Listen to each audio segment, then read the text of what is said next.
Pernah nggak Anda bertanya saat sudah dewasa, mengapa hanya sedikit pelajaran di sekolah yang benar-benar Anda pakai ilmunya dalam kehidupan sehari-hari?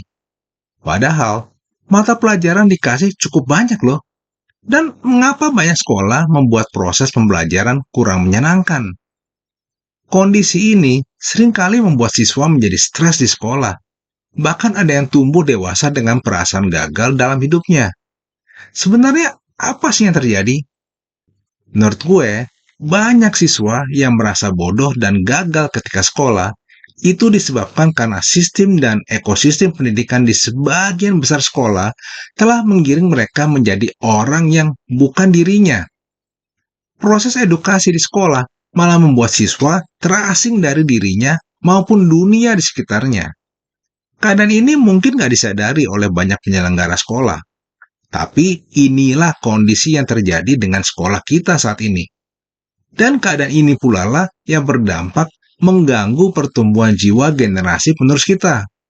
Di video ini, gue akan paparkan bagaimana sistem pendidikan sekolah di abad 20 hingga sekarang telah menyebabkan banyak siswa menjadi terasing dari diri maupun lingkungan sosialnya. Di sini gue menggunakan teori alienasi dari Karl Marx sebagai pisau analisa gue dalam mengkritik sistem pendidikan sekolah masa kini. Karl Marx adalah seorang filsuf, ekonom, dan sosiolog terkemuka di abad 19. Dalam teori alienasi, Marx mengkritik pemilik pabrik di awal masa revolusi industri yang menurutnya hanya ingin mengeksploitasi pekerjanya dibanding memanusiakan mereka melalui pekerjaan yang mereka lakukan. Akibatnya, para pekerja sulit menemukan makna yang membuat mereka puas dan bangga dengan apa yang mereka kerjakan tiap hari di pabrik. Padahal menurut Marx, pekerjaan adalah sarana bagi umat manusia untuk bisa mengaktualisasikan dirinya. Melalui pekerjaannya, manusia bisa ciptain sesuatu yang muncul dari pikiran dan imajinasinya menjadi sebuah objek yang nyata. Dan manusia melihat pekerjaannya sebagai sarana untuk mewujudkan dirinya sebagai makhluk sosial, yakni menjadi orang yang bisa melayani dan berguna bagi sesama. Melalui pekerjaannya, manusia bisa memiliki rasa bangga dan bahagia ketika hasil kerjanya dinilai bermanfaat dan memberi kepuasan bagi orang lain. Jadi semestinya bekerja adalah sebuah aktivitas yang menyenangkan dan memberikan kepuasan kepada manusia. Tapi pada kenyataannya, banyak umat manusia di masa itu tidak bisa lagi melihat pekerjaannya sebagai sarana untuk mewujudkan dirinya sebagai makhluk sosial. Seperti yang Anda lihat di gambar ini. Mereka bekerja hanya sebagai syarat untuk bisa hidup saja. Jadi, dalam teori alienasi, Marx menilai sistem kapitalisme di abad 19 telah membuat banyak manusia nggak bisa mengaktualisasikan dirinya lagi melalui pekerjaannya. Bahkan mereka menjadi teralienasi atau terasingkan dari pekerjaannya. Teori ini pun menurut gue sangat relevan dengan kondisi yang dialami oleh banyak siswa saat ini. Mereka telah terasingkan dari proses pendidikan di sekolah yang semestinya membantu siswa agar bisa mengaktualisasikan dirinya. Apa penyebabnya? Menurut gue, penyebab utamanya adalah mayoritas sekolah di Indonesia saat ini masih menerapkan model pendidikan ala pabrik yang berlaku di awal abad 20. Paradigma pendidikan ini telah mengasingkan siswa dari dirinya maupun dunia. Paradigma pendidikan yang sudah ketinggalan zaman ini sudah pernah gue bahas di video gue tentang sekolah adalah pabrik karyawan.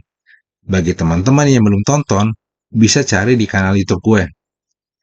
Sekarang, gue ingin jabarkan 5 hal yang telah dilakukan oleh sebagian besar sekolah yang menurut gue sangat berkontribusi dalam membuat siswa makin terasing dari diri maupun lingkungan sosialnya. Yang pertama adalah menerapkan kurikulum sekolah yang sudah kadaluarsa dan masih terbelenggu oleh masa lalu. Banyak sekolah masih mengajarkan mata pelajaran yang sebenarnya sudah nggak relevan lagi dengan apa yang dibutuhkan oleh siswa. Padahal yang dibutuhkan saat ini adalah ilmu-ilmu pengetahuan dan keterampilan untuk siswa bisa menghadapi realita dunia di masa kini maupun di masa depan, bukan mempelajari realita dunia di masa lalu. Untuk menghadapi tantangan di abad 21, sekolah butuh ilmu-ilmu pengetahuan dan keterampilan yang bisa membuat anak murid tumbuh menjadi orang yang bisa berpikir kritis, mampu berkomunikasi dengan baik, punya ketajaman dalam menganalisa, kreatif, berempati, kolaboratif, dan mampu melakukan problem solving. Semua pengetahuan dan keterampilan ini dibutuhkan siswa agar mereka tumbuh menjadi orang yang mampu menciptakan peluang kerja di abad 21, alih-alih hanya menjadi pencari kerja. Berikut ini adalah beberapa mata pelajaran yang menurut gue bisa membekali siswa untuk memiliki pengetahuan dan keterampilan tersebut. Ada filsafat, life skills, sales and branding, critical thinking, people skills, personal finance, entrepreneurship, leadership, psikologi, dan literasi informasi teknologi. Ilmu-ilmu pengetahuan ini mestinya diajarkan kepada siswa di sekolah dari sejak SMP. Mengapa? Karena menurut hasil penelitian, anak-anak yang berusia di atas 11 tahun sudah punya kemampuan kognitif yang memadai untuk bisa mengkonstruksi pengetahuan diajarkan menjadi sebuah konsep nilai. Jika kurikulum yang sudah ketinggalan zaman masih tetap dipakai oleh penyelenggara sekolah, ini sama saja sekolah dengan sengaja mengasingkan anak muridnya dari kehidupan yang akan mereka hadapi di masa depan. Apa tanda-tandanya? Jumlah pengangguran yang makin meningkat. Apa penyebabnya? Karena calon-calon tenaga kerja yang dihasilkan oleh sekolah maupun perguruan tinggi nggak punya skill maupun pengetahuan yang dibutuhkan oleh pasar kerja. Saat ini ijazah sudah bukan lagi jaminan karena skill yang dibutuhkan oleh pasar kerja terus berubah dengan cepat di abad 21. Anak-anak yang dididik dalam lingkungan sekolah macam ini akan tumbuh menjadi manusia yang terasingkan dari kehidupannya di masa depan. Nah, ini sumber masalah yang pertama ya. Sumber masalah kedua adalah sistem pendidikan yang terlalu menitik beratkan pada penggunaan otak bagian kiri dalam mengedukasi siswa. Ironisnya, pekerjaan-pekerjaan yang banyak mengandalkan penggunaan otak bagian kiri, kedepannya akan banyak digantikan oleh artificial intelligence atau AI. Otak bagian kiri itu berfungsi dalam membangun kemampuan berbahasa, logika, matematika, dan pengolahan informasi. Padahal, manusia juga punya otak bagian kanan yang bisa difungsikan untuk membangun kreativitas, konsep, inovasi, imajinasi, intuisi, dan pengolahan emosi siswa. Lalu, manusia juga punya panca indera. Semua ini bisa digunakan sebagai media pembelajaran, bukan hanya otak bagian kiri saja. Keadaan ini terjadi karena sebagian besar sekolah sudah terbiasa mengajarkan siswanya dengan gaya pendekatan yang seragam yang menitik beratkan pada penggunaan otak bagian kiri saja. Pendekatan one size fits for all ini atau cara belajar yang diseragamkan adalah ciri khas model pendidikan ala pabrik. Paradigma pendidikan macam ini sangat mengabaikan keunikan individu dari tiap siswa. Persis seperti di gambar ini. Gaya pembelajaran semacam ini telah mengasingkan siswa dari hakikatnya sebagai manusia. Padahal, manusia itu adalah makhluk ciptaan Tuhan yang diberikan kualitas, potensi, dan keunikan individu yang berbeda-beda. Konsekuensi dari adanya hakikat manusia dan keunikan individu adalah tiap orang punya gaya belajar yang berbeda-beda untuk memahami sesuatu. Gue ambil contoh pembelajaran tentang konsep dari sebuah pengetahuan. Salah satu tugas terpenting seorang guru di sekolah dalam mengedukasi adalah bagaimana membuat siswa bisa memahami suatu konsep pengetahuan. Apa alasannya? Karena jika siswa bisa memahami suatu konsep dasar dari suatu pengetahuan, ia akan lebih mudah dan lebih lama mengingat pengetahuan yang dipelajari, lebih mudah menerapkannya dalam kehidupan sehari-hari di situasi yang berbeda. Problemnya adalah konsep adalah sesuatu yang abstrak. Para guru mesti bisa mengajarkan sebuah konsep yang sifatnya abstrak ini pada siswa dengan cara-cara kreatif untuk merangsang otak bagian kanan, sehingga pikiran bawah sadar siswa bisa menerima dan memahami konsep tersebut.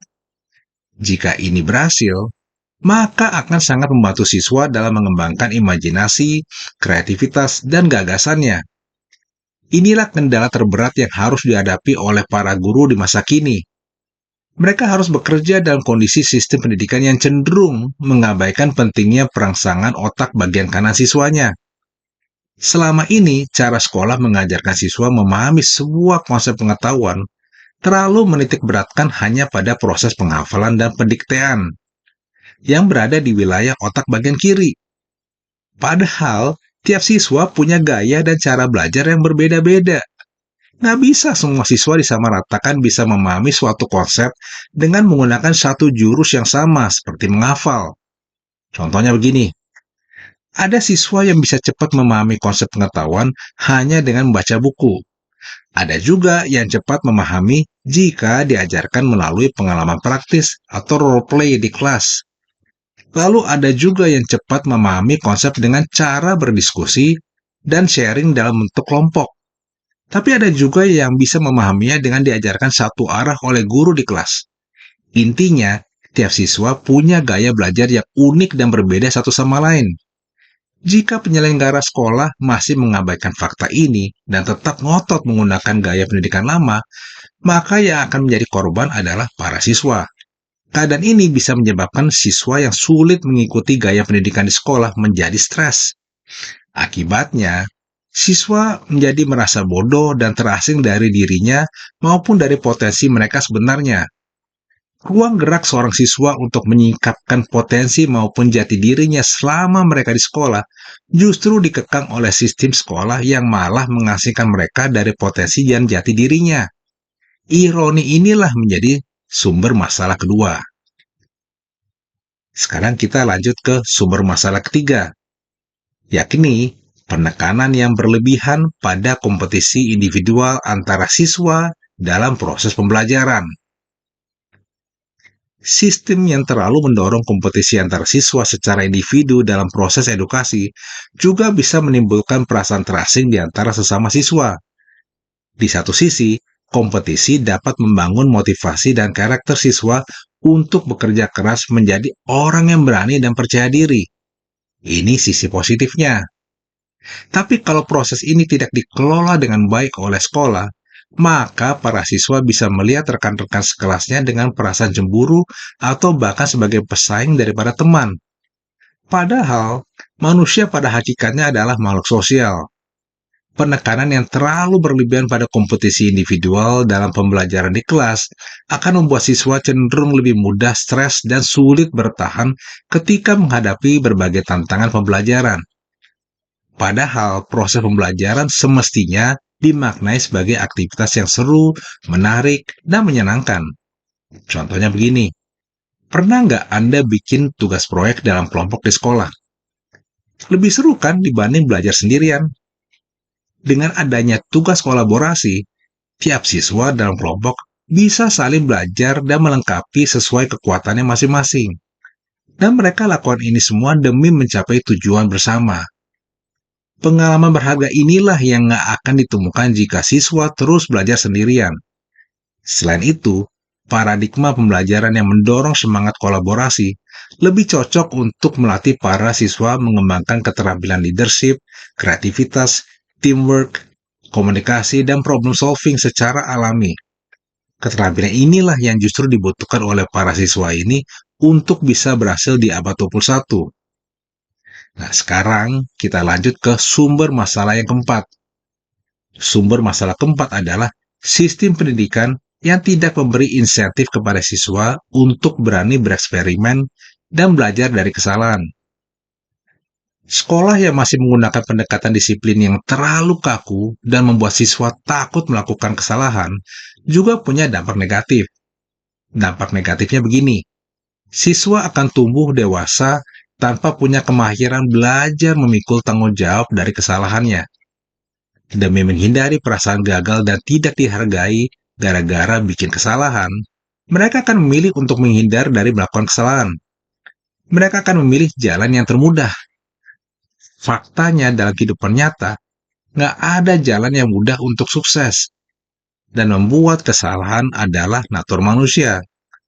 Tapi sekolah yang tidak melatih kemahiran siswa untuk belajar dari kesalahan dan bangkit dari kegagalan sama saja mengasingkan siswa dari mengenali natur kemanusiaannya. Padahal untuk bisa hidup dalam realita dunia di abad 21, siswa butuh pengetahuan yang bisa membantu mereka mengenali dirinya sendiri dan memahami cara dunia bekerja melalui pengalaman-pengalaman hidup yang nyata. Membuat kesalahan dan mengalami kegagalan adalah bagian dari kehidupan manusia. Anda tahu nggak mengapa banyak lembaga pemerintah dan BUMN di negara kita seringkali mengeluarkan kebijakan blunder yang berdampak merugikan masyarakat? Karena lembaga-lembaga ini dipimpin oleh sekelompok politikus dan teknokrat yang ketika memutuskan sebuah kebijakan yang menimbulkan masalah, mereka tidak pernah menanggung akibat apapun dari kesalahan yang mereka buat. Rakyatlah yang selalu harus menanggung akibat dari masalah yang mereka ciptakan. Sementara para birokrat ini masih tetap menerima gaji dan promosi jabatan. Inilah salah satu penyebab mengapa negara kita nggak maju-maju. Inilah bedanya seorang politikus dengan entrepreneur. Jika seorang entrepreneur melakukan kesalahan, yang akan menanggung akibatnya adalah dirinya maupun perusahaannya. Jika seorang politisi atau teknokrat salah mengambil kebijakan, tidak ada dampak yang akan merugikan mereka selain orang lain. Inilah mengapa Thomas Sowell, seorang pakar ekonomi Amerika Serikat, merasa penting untuk kita mempelajari tentang consequential knowledge atau pengetahuan tentang sebab akibat dari tindakan kita. Para entrepreneur sejati menjalani kesehariannya dengan mempraktekkan pengetahuan ini. Keterampilan untuk melatih consequential knowledge sangat dibutuhkan oleh siswa di sekolah untuk bisa hidup di abad 21. Sekarang, kita lanjut ke sumber masalah yang terakhir. Sumber masalah kelima adalah jam sekolah yang terlalu panjang. Sekolah bukanlah satu-satunya tempat manusia belajar. Siswa perlu dikasih ruang untuk belajar melalui kehidupan sosialnya. Mereka perlu bermain dengan lingkungan di sekitarnya dan berbaur dengan teman-teman di luar sekolah. Mereka perlu bertumbuh dan belajar dalam suasana komunitas. Sementara yang terjadi sekarang, jam sekolah sangat panjang dan padat sekali tanpa waktu yang cukup untuk siswa beristirahat dan bersosialisasi. Pada saat selesai sekolah, siswa pulang dengan rasa lelah dan burnout. Belum lagi kalau mereka dikasih banyak PR dari sekolah. Kondisi ini berkontribusi dalam mengasingkan siswa dari kehidupan sosialnya. Jadi, teman-teman, inilah 5 sumber masalah dalam sistem pendidikan di sekolah kita saat ini yang telah mengasingkan siswa dari dirinya sendiri maupun dunia di sekitarnya. Dan gue yakin hal ini nggak disadari oleh sebagian besar penyelenggara sekolah. Lalu bagaimana cara kita mengatasinya? Solusi yang gue tawarkan adalah bentuk komunitas parenting 2.0. Faktanya saat ini, banyak orang tua yang menyerahkan peran dan tanggung jawab mendidik anak mereka sepenuhnya ke sekolah karena faktor kesibukan kerja. Padahal pihak yang paling berkewajiban untuk lebih mengenali dan membimbing seorang siswa sesuai nilai-nilai, potensi, dan kepribadiannya adalah orang tuanya sendiri, bukan guru. Di video ini, solusi yang gue tawarkan adalah membangun komunitas yang bisa membekali para orang tua dalam menjalankan tugas parenting secara organik. Kebutuhan ini menjadi sangat penting bagi kita saat ini. Dan kita butuh komunitas ini hadir di seluruh wilayah. Karena nggak semua orang tua tahu bagaimana cara mendidik dan bangun relasi dengan anak sesuai perkembangan usia dan zamannya. Apalagi kalau kedua orang tuanya sibuk bekerja dan kurang aktif mencari informasi tentang parenting. Ada 2 hal yang menurut gue perlu dikembangkan oleh komunitas ini dalam program parentingnya. Yang pertama adalah membantu orang tua untuk tahu cara mendidik dan membangun bonding dengan anaknya dari sejak usia dini. Tanpa bonding yang kuat, agak sulit bagi orang tua untuk bisa mendidik dan menjalin komunikasi yang intens dan baik dengan anaknya. Setelah berhasil diajarkan cara membangun bonding dan mendidik anak, orang tua perlu dibekali pengetahuan tentang bagaimana cara dunia bekerja saat ini, apa saja pengetahuan maupun keterampilan yang dibutuhkan oleh anak-anak mereka untuk bisa survive dan unggul di abad 21. Ini juga bagian penting dalam parenting sekarang ini, karena sekolah kita masih mengajarkan anak kita secara hidup dan berpikir yang berlaku di awal abad 20. Gimana menurut teman-teman? Gitu saja dari gue. Jika video gue ini dirasa bermanfaat, tolong bantu di-share dan di-subscribe ya. Mari kita bangkit bersama, hidup merdeka dimulai dari mindset yang merdeka.